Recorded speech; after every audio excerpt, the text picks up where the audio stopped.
About 3 years ago, I made a quick short trip over Thanksgiving to Puerto Rico.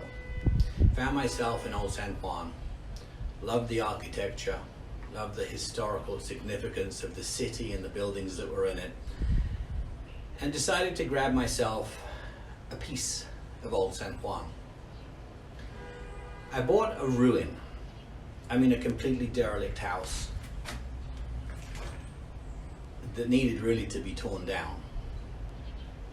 And the reason this particular house appealed to me was that it was in a good area of the town, a quiet area where there were no bars and restaurants or a lot of foot traffic from tourists, but it was still right in the thick of the action. And also the fact that in the past it had been split into 2 apartments. So that gave me good income potential, which is really what I was buying it for, as an investment opportunity. What I wanted to share with you was the journey. Not so much the buying of it, but how things went from the first day until completion. And it's a long journey. I made mistakes, a lot of mistakes, in terms of who I hired,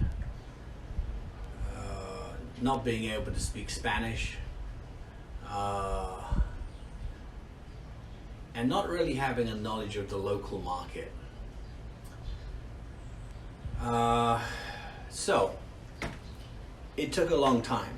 The architect I chose, well, he had experience in old buildings in Old San Juan and historical Spanish architecture. He had numerous problems.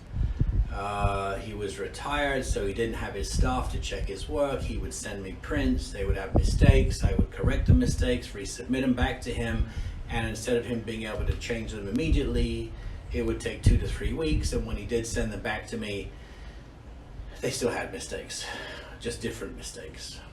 It was a real struggle. Then he got sick, then his wife got sick, and it was a nightmare. It literally, from the day that I first gave him the job until the day I got a completed set of plans, it was over 3 years. During that time, things changed in the market.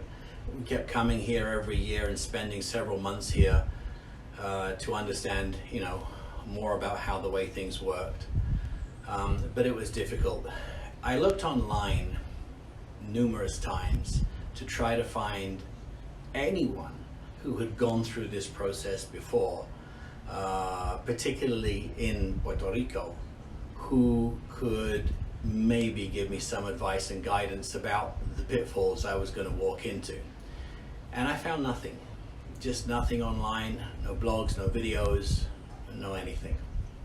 So I promised myself that if I did this restoration, I would try to keep a blog, and at the end of it, put everything together and put it online, so if somebody else wanted to come do a restoration of a historical building in either Old San Juan or in Ponce or in San Juan or one of the other historical cities in Puerto Rico, you would have some idea of the issues you were likely to face. I'm not new to construction. I've remodeled numerous houses, even built some houses from the ground up, so I know a lot about it. And I knew that building in a historical city would have its challenges. There are some things that have to be done in accordance with the Historical Institute here. The upside to doing so is that if you restore the building with historical significance, they will give you tax breaks and other incentives, which can make it worthwhile, especially if it's an investment property, because you also get a break on the income that you generate from the property once you've completed restoring it to a historical fashion. So today, as I stand inside the ruin, it's still a mess in here. Nothing's really been done. Of course, one of the first things I found out is that you cannot insure a ruin, which is a shame, because this building had a porch and balcony on the front of it when I bought it. And when Hurricane Maria came through in 2018, I figured, how much damage can it do? The house is already a wreck. It couldn't do much more. Well, it did. It tore the balcony literally off the front of the house and the roof above it, dumped it in the street. And, even to put something like that back is going to cost me, probably $50,000. That's money I could have got from an insurance company had the property been insured. So factor that in. If the house is a ruin, or you describe it as a ruin to the insurance company, they won't touch it. Once you have workers in here, you can of course get workers' compensation and protection from falling rubble and things like that. An indemnity, there is a name for the policy that they grant on properties like that. But a lot of the times, as I said, until the work begins, they really don't see that there's anything to insure. Getting quotes, once we had some plans together, and I was working through the Small Business Administration to get an incentive program that they do, whereby the SBA put down half the money towards the remodel, a local bank puts down 40%, and then you as the homeowner come up with 10%. And they give you the loan at a reduced rate, which is good. And it applies in certain situations when you are building or working on a project that benefits the tourism of the country, which this obviously would, being as it would be a short-term rental for vacationers once it's done. So I was good in that sense. Anyways, in order for the bank to fund the project, they asked me for an enormous amount of paperwork. I mean, an incredible amount of paperwork. We have other businesses, other real estate on the mainland, and we literally had to present them with everything. Then they started asking for plans, and they started asking for estimates and revised estimates, and then insurance waivers from the contractors, contracts with the contractors, all kinds of permits and crazy, crazy stuff that to me wasn't something they needed very early on. It's like, look at the project, agree to fund it, and then tell me what paperwork you need. But that isn't the way they wanted to play it. They basically said, no, you give us all the paperwork, give us everything we need, and then we'll let you know if we decide to fund it. Well, I mean, literally, getting this paperwork together took several months.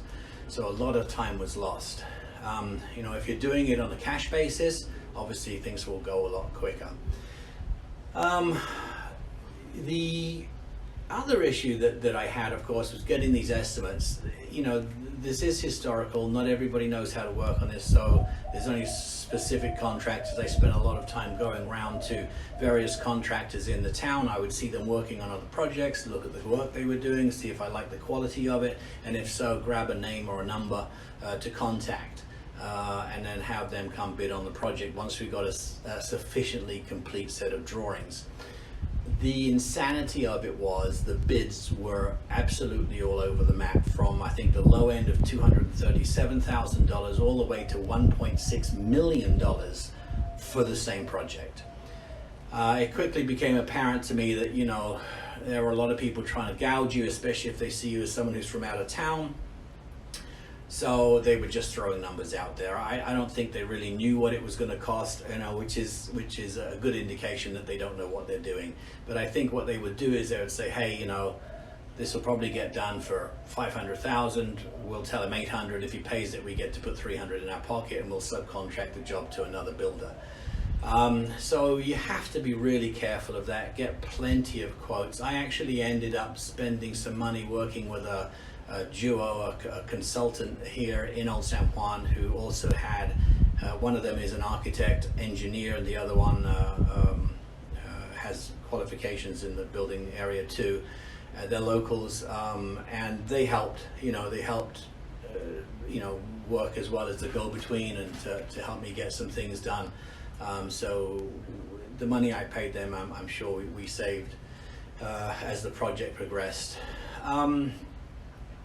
Do your homework. I mean, that's really the main thing, is really understand what things cost. Get a real inkling of that, which you can do, especially a lot of the material project, the things like, bathtubs and tile and all of this stuff. You can check locally and find out what that stuff is going for, and even millwork and these colonial doors, which are all custom made and have to be, they can be very expensive. I mean, a double pair of colonial doors could cost you $3,000 to $4,000 or more per set of doors. So literally this property, which had, as drawn by the architect, some 23 doors in it, I was getting quotes for the millwork of over $110,000.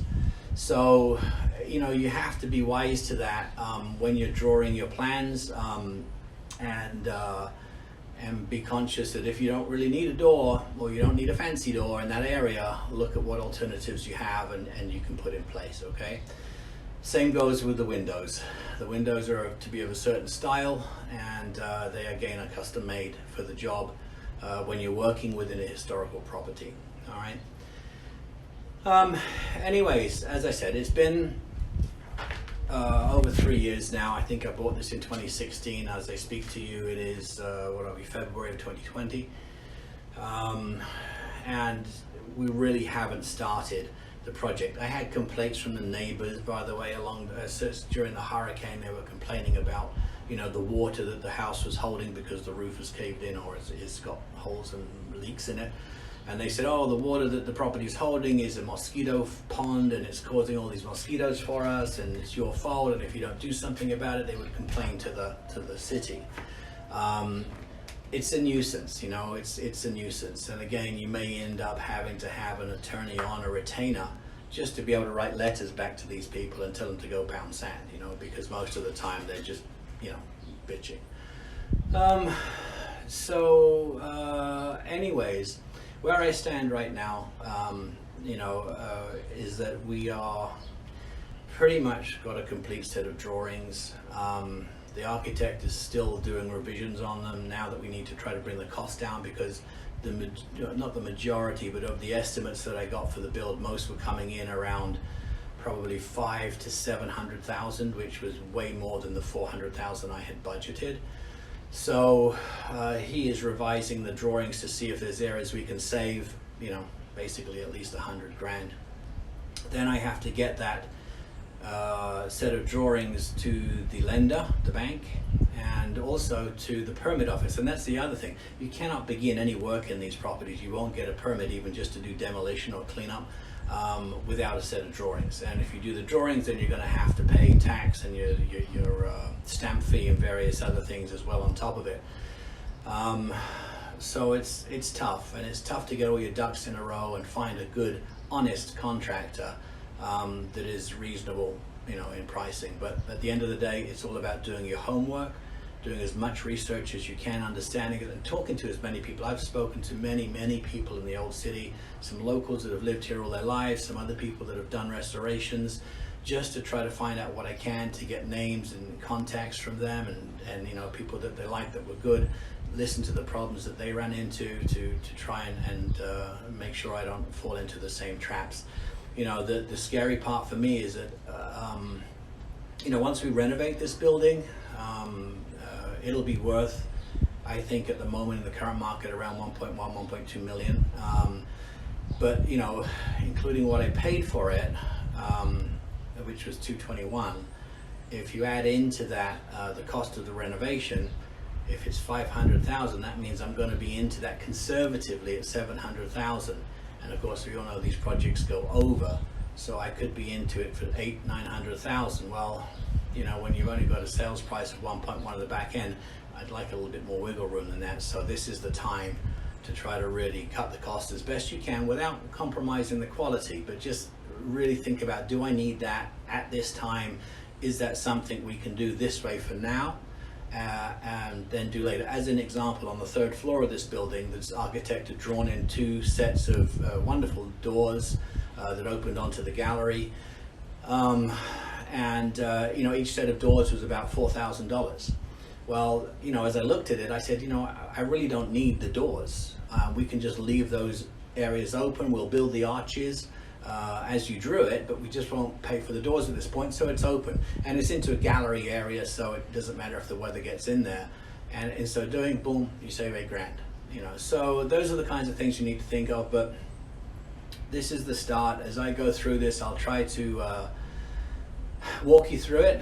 I'll let you show, from time to time we'll run short videos, give you updates as the project progresses, and let you know what I'm running into. But as I said, even for a seasoned individual who knows a good bit about construction, trust me, this is a task. It's a tough task, and so many of these people I feel want to get the job, start the work, knowing that they'll never complete it for the budget. So, and they just keep asking you for more money, which is why there's certain properties around town that have been sort of partly renovated and then the work has stopped.